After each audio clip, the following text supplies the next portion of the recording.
एक छोट्या गावात रामभाऊ नावाचा 60 वर्षांचा माणूस आपल्या मुलगा अमोल आणि सुनेसोबत राहत होता.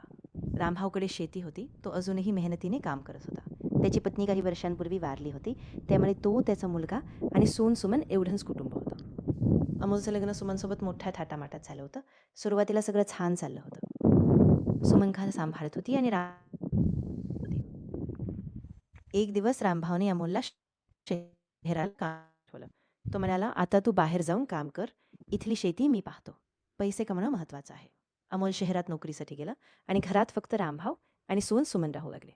काही दिवस सर्व काही सुरळीत चाललं, पण हळूहळू रामभाऊचा स्वभाव बदलला.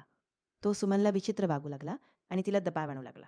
एक दिवस रामभाऊने सुमनला मदतीसाठी बोलावलं आणि तिची मदत घेतली. पण त्यानंतर त्याच्या वागणीत खूप बदल झाला.